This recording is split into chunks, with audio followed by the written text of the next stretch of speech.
गुरु प्यारी सात संगत जी, आप सभी को प्यार भरी राधा स्वामी जी।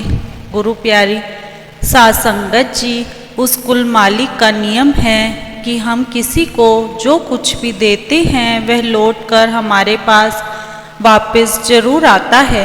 एक गांव में दो महिलाएं रहती थी। उन दोनों का घर साथ साथ था। उनके घर के सामने एक छोटा सा आश्रम था।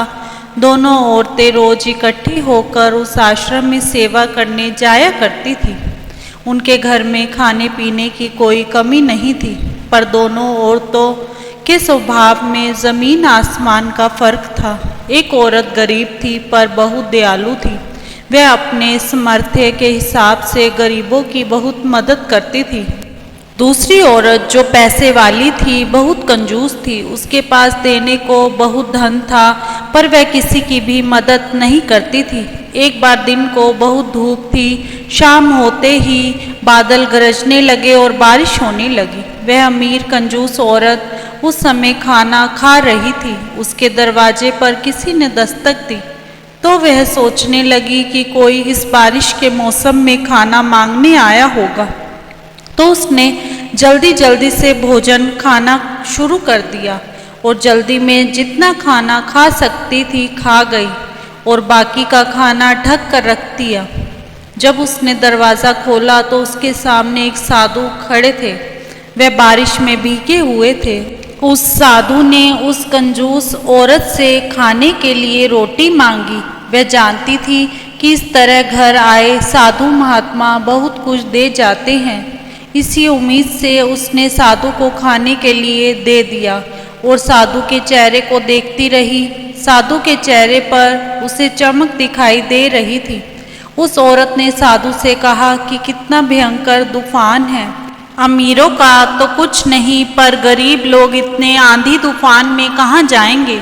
दुनिया में आप जैसे साधु संतों की दया ना होती तो मुझ जैसी गरीब की क्या दशा होती।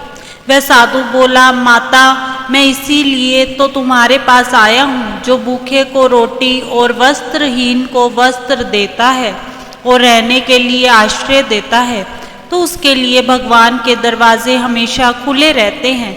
माता, मैं तुमसे एक गरीब दादी व उसकी पोती के लिए कुछ मांगने आया हूँ, क्योंकि सामने हमारा आश्रम ऐसे कई आश्रितों से भर गया है। उस दादी पोती के मकान की छत बिजली गिरने से पूरी तरह जल गई है और उनके घर का सारा सामान भी जल गया है। हमने उन दोनों को रहने के लिए आश्रय तो दे दिया है, पर हमारे पास उनको ठंड में ओढ़ने के लिए देने का कुछ भी नहीं है। अगर आप उनको ओढ़ने के लिए कुछ दे दो तो कल जब वह चली जाएंगी तो हम तुम्हारा सामान तुम्हें वापस कर देंगे। उस साधु की बात सुनकर वह महिला बहुत हैरान हो गई।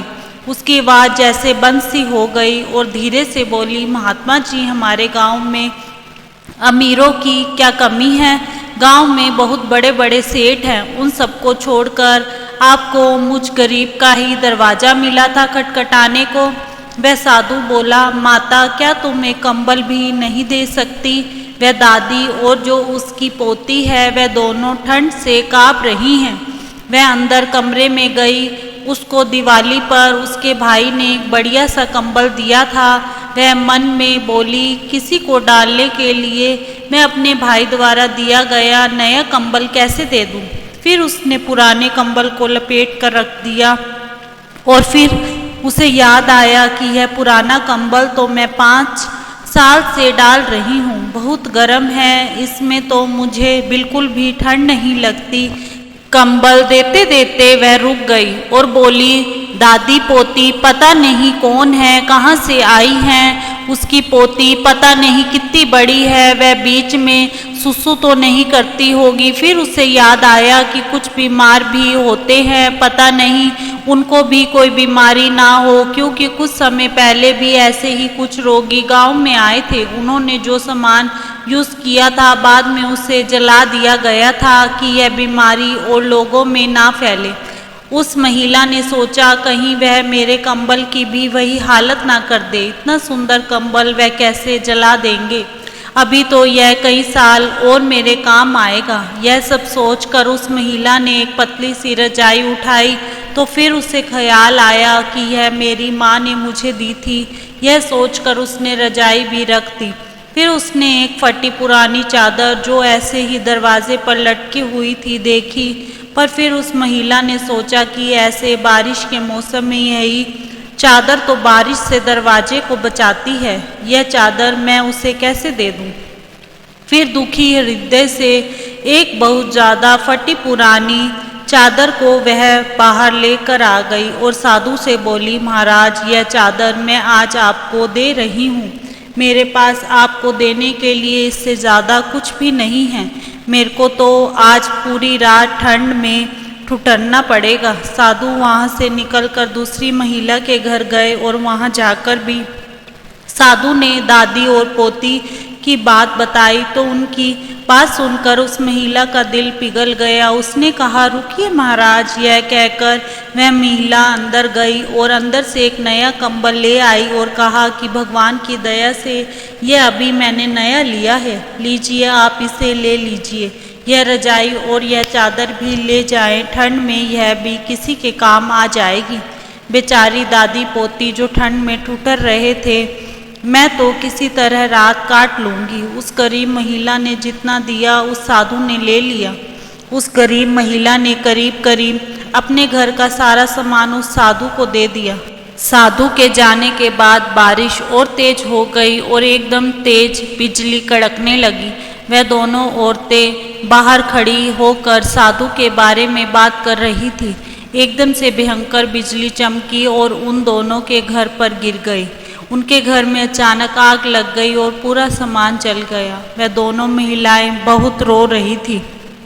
वह तूफान में ठोकरें खाने लगी। तभी उन्हें एक साधु की आवाज़ सुनाई दी। वह बोला, माँ जी आइए इधर मेरे आश्रम में आ जाएं। साधु उन दोनों को अपने आश्रम में ले आया। वहाँ दीवार के साथ गरीब महिला द्वारा दिया सारा सामान पड़ा था। वह उस गरीब दयालु माता से बोले, माता यह आपका सामान है और आपको वापस मिलता है।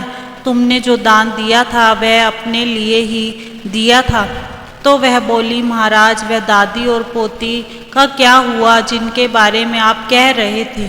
तो इस पर साधु ने कहा, वह दोनों महिलाएं तुम ही हो। तुमने दयालु बनकर ज़रूरतमंदों के लिए जो कुछ भी दिया वह भगवान ने तुम्हारे लिए ही बचाया है।